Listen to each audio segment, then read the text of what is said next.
If you read the title of this episode and that's what made you click about why proximity-based offers need identity-based messaging, I'm so excited that you are here and that we get to have a really honest conversation about this topic, because here's what I know to be true. And this is something that it took me a long time and a lot of money of mistakes to learn this lesson in business.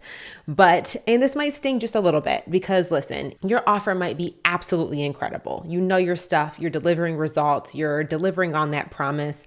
Clients, once they're on the inside of your program, rave about you, love working with you.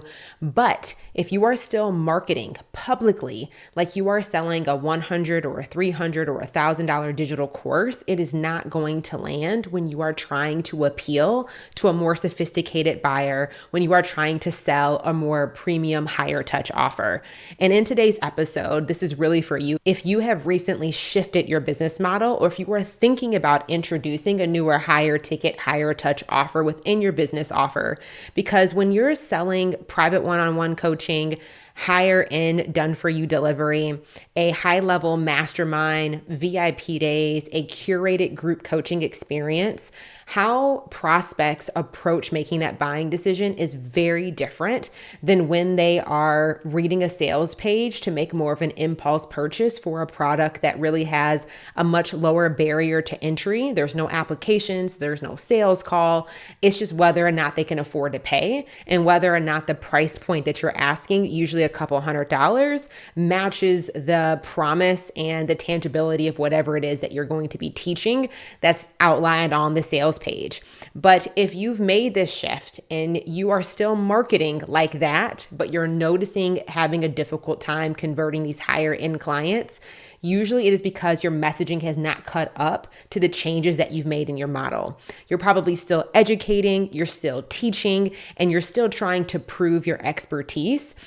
And you're probably running very large challenges, 5-day events. It's like this high volume, high contact type of sales approach, but it's not converting like it used to.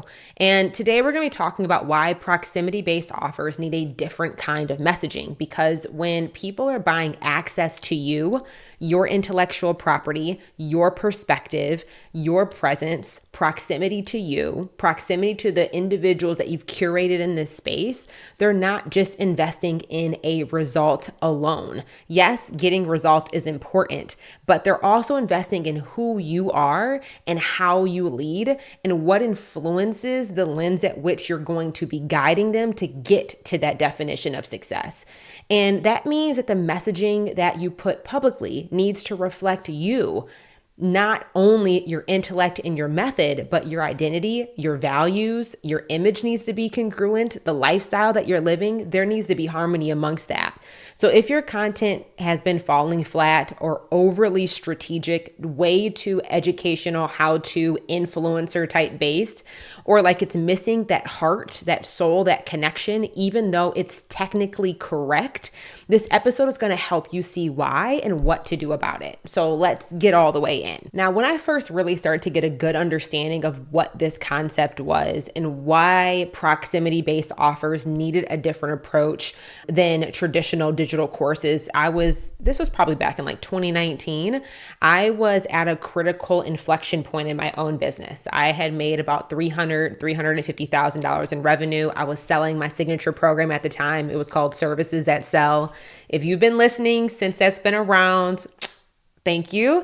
And if you actually were in that program, you know what that was like. It was a $2,000 digital course, but it had coaching components in it. And I had joined a program. It was $18,000. And I thought that the way for me to scale my business was by figuring out how to scale this $2,000 digital course. And probably 3 months into this $18,000 investment, I had a massive aha moment because I was setting up the automated webinar, creating an evergreen email sequence. I had just paid for a Facebook ads manager. And I was like following the process and following the method. But what I noticed was even at that $2,000 price point, there was still this grittiness. There was still this resistancy and this friction for my prospect to make a buying decision without having some sort of human contact. And I started to analyze all of my peers who were also in this program with me. There was probably like 15 of us at the time. And I noticed a very clear distinction. The people in the program that were really having success with this webinar, automated email sequence, evergreen kind of thing, were all their programs were $1,000 or less. And I noticed that me and my other peers that were selling programs that were $2,000, $3,000 to $5,000, the process was just not working the same way it was working for those selling a lower ticket offer. And that is when I had my aha moment that around that $200 to $3,000 price point, people's approach, like the psychology that they use, the discernment that they apply when they're making a buying decision is fundamentally different than when they are trying to buy a $200 product in comparison to a $4,000 coaching program. And that was really when I started to notice the distinction in how marketing needed to shift. And quite honestly, like the gap that was missing in this online education space, because I've taken so many coaching programs, masterminds, worked with coaches over the years, spending hundreds of thousands of dollars, like trying to understand this industry and develop my skill set. And I have yet to meet somebody who was able to give the context of when these funnels make sense to apply and which business models these marketing strategies are most effective for. And I'm not saying that this is a blanket statement, but this is just what I have noticed in my own experience and what has worked really well for my students when you are really building a business primarily based off of your intellectual property. Secondarily, you are building a business that is relationship based, meaning like the clients that you are working with, there is close proximity to one another. It is more of a relational based offer. There's more intimacy within the relationship of who you're making the investment decisions with. And I also just really noticed that like the other distinction that I noticed between me, my peers, and the leaders in the space who were kind of educating us on this is that I'm not spending $50,000 a month on ads. I am not running my business like a content marketer or like an influencer. I am really doing this from a lifestyle perspective. I am doing this to preserve as much profit as possible. And when I noticed those distinctions, that's what really helped clarify this concept that I'm introducing to you today. When you are selling to a more sophisticated buyer, and what I mean by that is you're solving a more specialized problem, you're charging a higher ticket price point because the specialization of the problem that you're solving, and you're selling to somebody who is using more discernment, your approach to your marketing and messaging needs to match the psychology that that person is applying to their buying decision. And that is a fundamental distinction that I've noticed in the digital marketing online education space based off of where the price point of your offer is, and also the type of marketing style that you are primarily leading with. If you don't have hundreds of thousands of followers, 50 to 100,000 people on your email list, you need a different approach to marketing. I'm 9 years into business and my email list is still hovering around 10,000. Like, we've made millions. I've made over $7 million in my business over the last 8 years, but like, I'm not running a mass volume play. I am running a business model that really is rooted in lifetime value, long-term client retention, specific specialized problems for niche nuanced audiences. And I think when I really understood that, could claim that, and then adjusted my marketing strategy to that, that's when things really started to shift for me. The other thing that's really important for me to note here is that our industry flows in cycles. This is true for any business industry. I would say back in 2018 to 2022, very heavy educational how-to tactical type of content performed very, very well.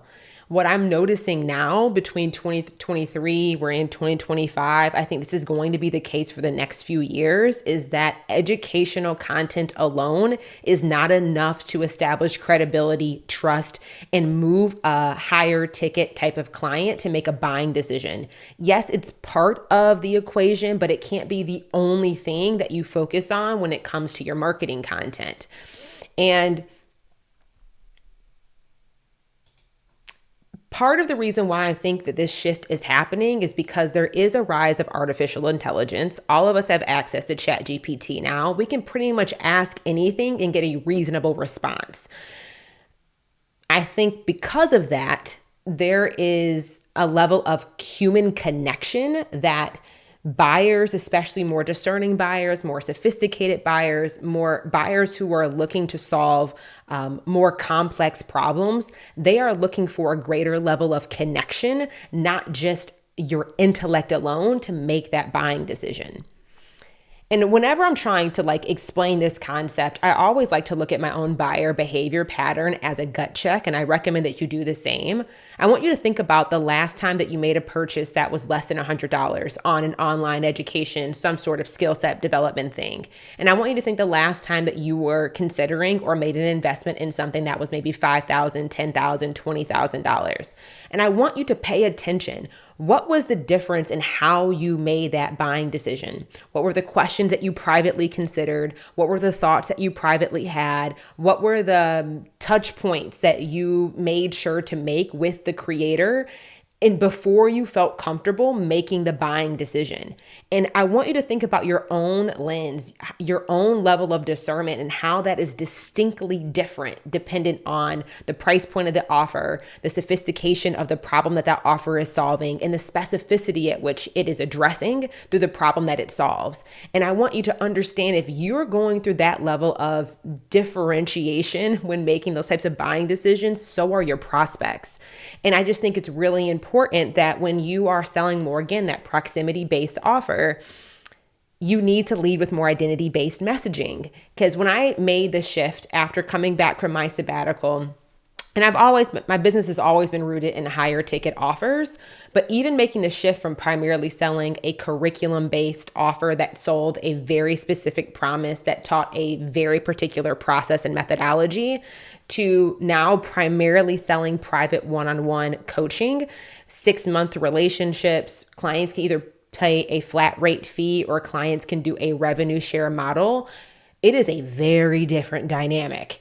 And yes, there's a level of intellect, then respect that needs to be established. The client needs to actually trust that in my advice and my ability to help them build their business and grow their business and navigate business challenges that they're coming up against. But the thing that my clients have said over and over and over and over and over again, that was the kicker, that was the final thing that caused them to feel safe and trust in making the buying decision, was identity-based alignment. Aligned values, aligned perspective and point of view on not just achieving success, but really how I went about achieving my success, the values that I was leading with as it related to achieving my success, the constraints in which I prioritize aspects of my lifestyle. That is what made the difference between whether or not they would invest in a private one-on-one coaching relationship, because it is just that. It is a relationship. It's not just a transactional based offer.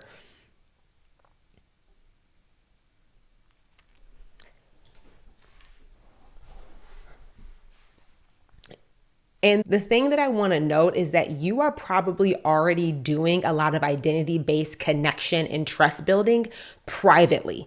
Like once somebody gets onto a sales call with you, or once they get inside of your container, or something along those lines. But very often what I notice with clients and what I'm noticing in the marketing landscape right now is many people are not leading with that publicly in their marketing strategy.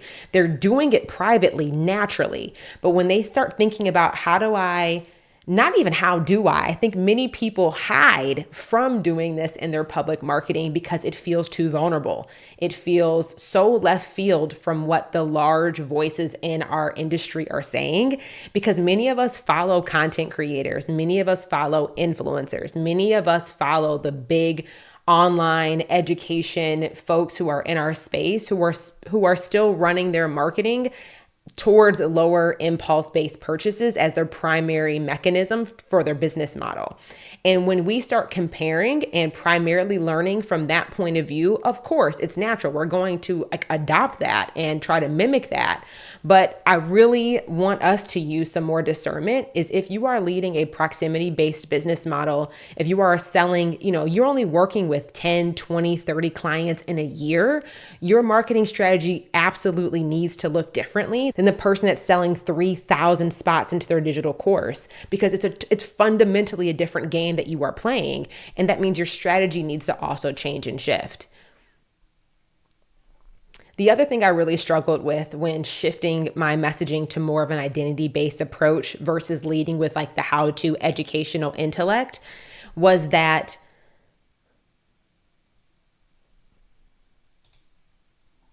I also had to reconcile not just that fundamental belief and that fact and make that change in my marketing approach, but I also had to really reconcile with like what parts of my identity I felt comfortable monetizing and really magnifying. And also, I think it's a different shift too when you as an individual have significantly evolved so far away from who your prospects used to be, like who they are versus where you are. Like I think about the problems that I used to solve for the person that was buying services that sell are very different than the problems that I'm dealing with on a day-to-day basis running a 7-figure coaching business. And when your identity gets so far beyond, where the gap gets so wide from where your prospect is in regards to the offer that you're selling, that's the other thing you really have to reconcile, is because many of us probably approach our content, at least I did, where I'm just like, I'm documenting my journey. I'm going to document real time what I'm working through, the problems that I'm navigating, what's coming up on coaching calls. Like my content is very rooted in the relevance of what I'm personally experiencing. But if that is how you used to market and you're now 10, 15, 20 steps ahead of where your core offer is and where that prospect is, there can be a really big dissonance between what you are experiencing day to day in the business and what your prospect is going through as it relates to where your offer is and the problem that offer solves. And when you start to really understand these moving dynamics of, hey, I probably shouldn't just lead with my intellect in my marketing, I need to also start to infuse my identity. And then when you start to realize how far maybe beyond your prospect, your current identity is, that's another thing that needs to be reconciled. And then let's not even talk about the layer here. If you've already delegated all of your marketing distribution out to a team, you have somebody else that's taking your B-roll and putting text on screen for you. You have somebody on your team that's taking your live streams or your podcast episodes and stripping it and making those into carousels. When we layer in the dynamic of your team members who are supporting the distribution of your content, the number one thing that I personally missed the mark on, and I see clients miss the mark on over and over and over again, is that nobody now is responsible for the messaging. That is a responsibility that when you were the one creating your content, when you were the one maintaining a pulse in your prospects, when you had close proximity to them because you were just a step or two up above them, to now where you are, you've delegated the distribution of your marketing content. You got people posting 2, 3, 5 times a week on your behalf, but nobody now is responsible for messaging. And messaging is something that cannot be delegated. It is something that you can hire people to distribute it, but when you are selling your intellectual property, when you are selling a proximity-based offer, when your prospects are making buying decisions based off of that alignment of your values and not just your intellect, but the identity in which you're leading your lifestyle, and that is how they want to experience the results, you are the source material. And it's so important that is a responsibility that many of us, as we scale ourselves out of the business, and we're going to talk about this more in depth in a couple episodes further in this season because I think it deserves its own episode. I just want to unpack the different layers here that happens when you make these shifts in your business model, when you choose to change your business model, when you choose to introduce a new offer that is for a more sophisticated buyer, and you start noticing, hey, why is my messaging not landing the way that it used to? Why is my content not converting the way that it used to? It is because there now is a perception gap, and there's probably a very big missing hole in your messaging and what needs to be conveyed and communicated for a prospect to reduce their perceived risk and to not just see you as a credible, respected, intellectual individual, but also have that sense of connection and trust and intimacy that makes them feel safe making a buying decision.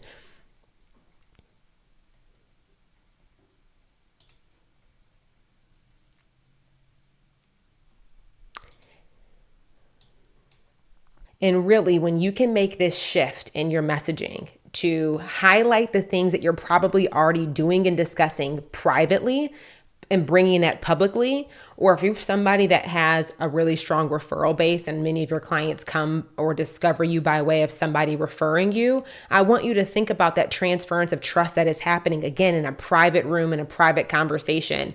And it's just how can we start to amplify and speak those things publicly on our platform versus only reserving that insight into you as an individual and that insight into your values and that insight into like really the true authenticity of who you are privately. We got to bring that publicly. I really hope this episode landed for you. If you have more questions about this, feel free to send me a DM over on Instagram. I would love to continue the conversation because if your offers have evolved, but your messaging hasn't, this is your sign.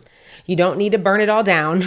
You don't need to add more offers or just throw more money at your ad funnel or just produce more content. It's really time to reconsider your involvement and how you need to get back into your marketing department. And you just need to bring more of you into your messaging from a public perspective. Because when someone is buying access to your brain, your presence, your leadership, your perspective, they're not just buying intellect and information alone, they're buying resonance. And that's why identity-based messaging matters so much when you are selling those types of offers, and that is the core of what your business model is.